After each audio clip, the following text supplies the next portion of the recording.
नाज़रीन, इंग्लिस्तान की एक हसीन तरीन औरत की कहानी है जो हिंदुस्तान के आखिरी वायसराय लॉर्ड माउंटबेटन की शरीके हियात थी। एडवीना का ताल्लुक शाही खानदान से तो नहीं, अलबत्ता एक खासे अमीर खानदान से जरूर था, और वो लड़कपन ही से लाखों की जायदाद की वारिस बन गई। एक जमाने में उनके बारे में कहा जाता था कि वो इंग्लिस्तान की हसीन तरीन खातून है। उनकी 1920 में हम असर माउंटबेटन से मुलाकात हुई, जो 2 साल बाद शादी में बदल गई।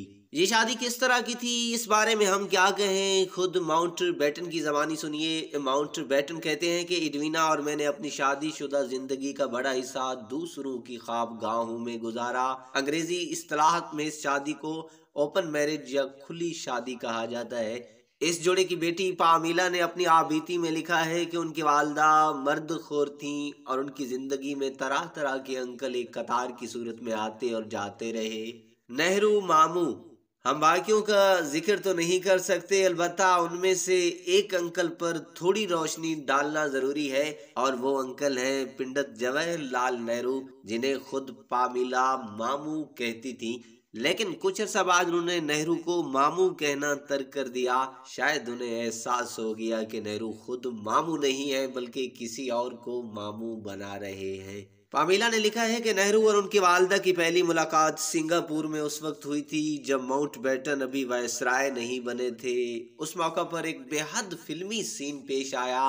हुआ यूं कि जब नेहरू और माउंटबेटन की मुलाकात हुई तो नेहरू को देखने के लिए आए हुए हिंदुस्तानियों के बड़े मजमे में भगदड़ मच गई और एडवीना लोगों में घिर कर रह गई।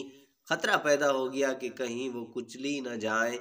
इस मौका पर हिंदुस्तान के करिश्माती रहनुमा नेहरू बॉलीवुड फिल्मों के हीरो के मानद आगे बढ़े और एडवीना को हजूम के चुंगल से सलामत निकाल लाए। पामीला कहती हैं कि उनकी वालदा ये कहानी बयान करते नहीं थकती थीं। ताहम पामीला का इसरार है कि दोनों एक दूसरे के इश्क में बुरी तरह गिरफ्तार तो जरूर थे, और दोनों के दरमियान 1960 यानी एडवीना की मौत तक खतूत का तबादला भी होता रहा, लेकिन बात उससे आगे नहीं बढ़ी। पामीला का तजिया है कि नेहरू रंडवे होने की वजह से खुद को बेहद तनहा महसूस करते थे, जबकि एडवीना भी अपने खावंद की रंगारंग अफेयर्स और मसरूफियात की वजह से एक अजनबी मुल्क में उदासी का शिकार थी। इसलिए दोनों एक दूसरे की तरफ मकनातीस की तरह खींचे चले आए।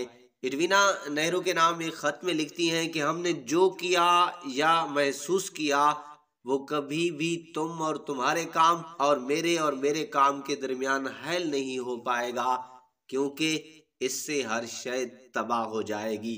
जबकि नेहरू ने एक खत में एडवीना को लिखा, अचानक मुझे एहसास हुआ, और शायद तुम्हें भी हुआ हो, कि हमारे दरमियान एक गहरी वबस्तगी मौजूद है, एक ऐसी ताकत जो काबू से बाहर है, जो हमें एक दूसरे की तरफ खींच रही है। मुझे उस ताकत का हल्का सा एहसास है, और उसने मुझे पूरी तरह से बेबस कर दिया।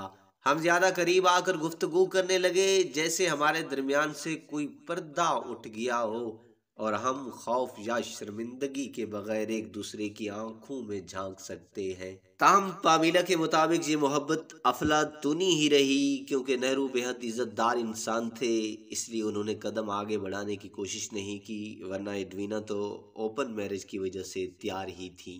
नाज़रीन, इस कहानी के बारे में एक कमेंट ज़रूर दीजिएगा। हाँ, अगर अभी तक आपने हमारा चैनल सब्सक्राइब नहीं किया तो प्लीज़ इस वीडियो को लाइक और चैनल को सब्सक्राइब करना ना भूलिएगा।